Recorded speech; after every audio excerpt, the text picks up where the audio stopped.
Papakita ko sa inyo ngayon yung buhay ko bilang isang tenyente noong panahon ng 1990s, 1990s, buhay ng tenyente. Sabi ko nga sa inyo, ang mga general ngayon, ito yung buhay ng tenyente namin noon. Yung mga siga ngayon diyan sa Aguinaldo, sa Kamkrami o saan pa man, mga tenyente kami noon, mga segunda kamuti, na tinatawag. Ito yung buhay namin, ipapakita ko sa inyo. At ikumpara nyo ang buhay nila ngayon. Ulitin ko para maintindihan nyo. Ito yung buhay namin noong 1990s. At ito rin ang buhay ng mga general ngayon. Tandaan nyo almost yung yung buhay namin noon, ngayon mga general na. The aircon na lahat na ng kaligayahan nandito na. Kaya lang, sabi nga ninyo, ay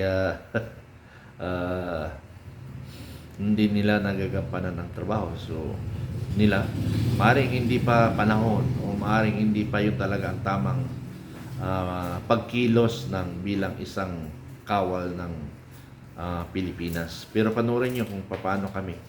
Yung akin dito sa Samar, ang pinaka-highway lang namin, kumbaga sa EDSA lang ang pwede naming daanan. All others, wala pwede kung hindi. Lakad talaga. Kung hindi naman, ay yung motor. Yung single. Yun lang yun, pwede.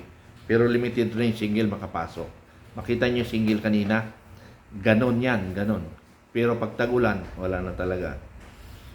Pero sa noon, walang single nung kung hindi highway rin talaga. Matindi ang kahirapan dito sa summer 1990s. Taga lahat, lakad ang aming mga pagpupunta. Ito nga pinupuntahan ko barangay na papakita ko sa inyo, puro lakad yan, walang sakay. So, pakinggan ninyo at panoorin ninyo ang buhay namin. Pag walang ilaw, ayun, sabi nga nila, masirum, marinig nyo rin lang yung boses namin. Pero kahit pa paano, sa walang camera, medyo maliwanag konti.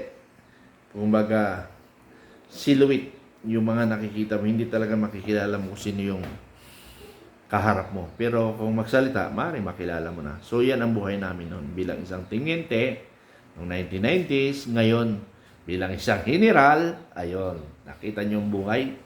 So, ganun lang talaga. Anyway, may pag-asa pa naman tayo sa Armed Forces of the Philippines. At naghihintay lang ng tamang panahon. Maraming salamat.